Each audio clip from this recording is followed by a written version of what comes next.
Indefinite leave to রিমেইনের যে প্রস্তাব সেটি 5 বছর থেকে 10 বছর নিয়ে যাওয়া হবে। আজকের অগ্রগতি হচ্ছে এটি পার্লামেন্টে কনসালটেশন শুরু হয়েছে। যারা স্কিল ওয়ার্কার ভিসা এবং অন্যান্য ভিসায় যে থাকবে তাদের 5 ইয়ার্স থেকে 10 ইয়ার্স করে ফেলা ইনডিফিনিট লিভ টু রিমেইনটা শ্বেতপত্রটা আপনার পাবলিশ হয়েছে এবং পাবলিশ হওয়ার পর ধাপে ধাপে অনেকগুলো পরিবর্তন এসেছে এবং কনসিকুয়েন্টলি আজকে হচ্ছে 21 অক্টোবর।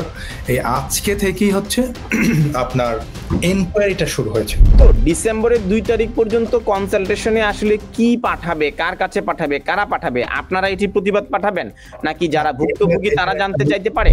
ব্যক্তিগতভাবে এটার দ্বারা ইম্প্যাক্টেড হবে, এটা এমপ্লয়ি হতে পারে, এমপ্লয়ার হতে পারে, তারা সবাই কিন্তু এখানে একটা মন্তব্য আপনার করতে পারবে। 2021 এর প্রথম দিকে যারা চলে এসেছে তারা কিন্তু আপনার ইমিডিয়েটলি যারা 5 বছরের রুটে থাকবেন এবং তারা কিন্তু এই আইন হওয়ার আগ পর্যন্ত নিঃসন্দেহে কোনো হেজিটেশন ছাড়া তারা অবশ্যই অ্যাপ্লিকেশনটা করে ফেলতে পারবে। যারা অলরেডি চলে এসে 5 বছর কমপ্লিট করে ফেলেছে তারা কিন্তু সেটেলমেন্ট আবেদনটা করে ফেলতে পারবে এবং এইরকম রয়েছে আপনার অসংখ্য লক্ষ লক্ষ মানুষ। আপনার কনসালটেশন শেষ হতে হতে প্রায় নেক্সট ইয়ার জুন জুলাইয়ের পর্যন্ত চলে যাবে।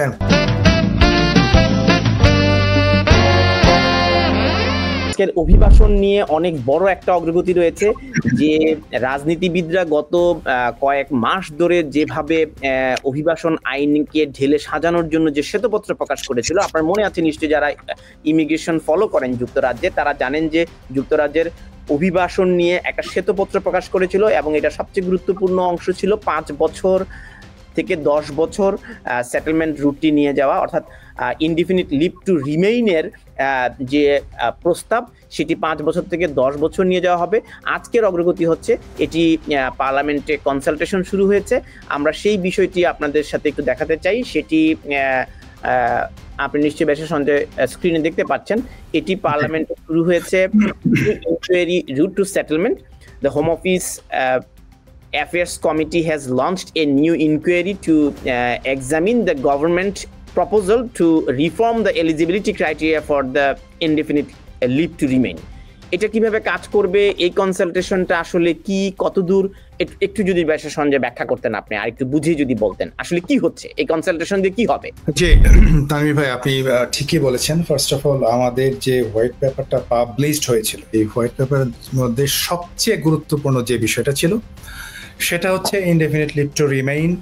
যারা স্কিল ওয়ার্কার ভিসা এবং অন্যান্য ভিসায় যে থাকবে তাদের 5 ইয়ার্স থেকে 10 ইয়ার্স করে ফেলা ইনডেফিনিট লিভ টু রিমেইনটা। সো এটা ডেফিনেটলি নিঃসন্দেহে এটা অত্যন্ত গুরুত্বপূর্ণ। এটা যারা এখানে এসেছেন স্কিল ওয়ার্কার ভিসায় বা যারা আসার প্ল্যান করছেন বা যারা ইউকেতে আপনারা থাকতে চাচ্ছেন ইনডেফিনিট লিভ টু রিমেইন নিয়ে। সো এইটার পরিপ্রেক্ষিতে আপনি দেখেছেন যে বিভিন্ন রাজনৈতিক চাপে হোক, যে কারণেই হোক, আমরা দেখেছি যে শ্বেতপত্রটা আপনার পাবলিশ হয়েছে এবং পাবলিশ হওয়ার পর ধাপে ধাপে অনেকগুলো পরিবর্তন এসেছে এবং কনসিকুয়েন্টলি আজকে হচ্ছে 21 অক্টোবর। এই আজকে থেকেই হচ্ছে আপনার এনকোয়ারিটা শুরু হয়েছে। তো আপনি যদি তানভীর ভাই, যদি সম্ভব হয় আপনি যদি একটু ইয়েটা দেখান আমাদের প্রিয় দর্শকদের জন্য, কিভাবে আপনার হাউস অফ কমন্স এর ইনকোয়ারিটা স্টার্ট হয়েছে, new inquiry route to settlement. তো অবভিয়াসলি ইনকোয়ারিটা কারণ হচ্ছে যে আপনার অবভিয়াসলি সবার জানতে হবে যে বিষয়টা কি, কিভাবে কাজ করবে এবং কাদের জন্য প্রযোজ্য, ইম্প্যাক্টটা কি এবং এটা করলে কি হবে, না করলে কি হবে। তো সবগুলি বিষয় কিন্তু আলটিমেটলি আপনার এই কনসালটেশনে থাকবে। এই কনসালটেশনে আপনি ইচ্ছে করলে যারা ব্যক্তিগতভাবে এটার দ্বারা ইম্প্যাক্টেড হবে, এটা এমপ্লয়ি হতে পারে, এমপ্লয়ার হতে পারে, তারা সবাই কিন্তু এখানে একটা মন্তব্য আপনার করতে পারবে এবং তাদের এভিডেন্স সহ একটা ডকুমেন্টেশন সাবমিট করতে পারবে বাই আপনার 2nd ডিসেম্বর পর্যন্ত। তো 2nd ডিসেম্বর পর্যন্ত তারা সমস্ত ডকুমেন্টেশন শুনবে। শোনার পর তারা ধীরে ধীরে আপনার ওদের যে কমিটি রয়েছে আপনার হোম অফিস অ্যাফেয়ার্স, এরা এই জিনিসটা আপনার ধাপে ধাপে এগুলি নিয়ে কনসালটেশন করবে। করার পর তারা দেখবে যে আদৌ আপনার 10 ইয়ার্স দরকার আছে কিনা।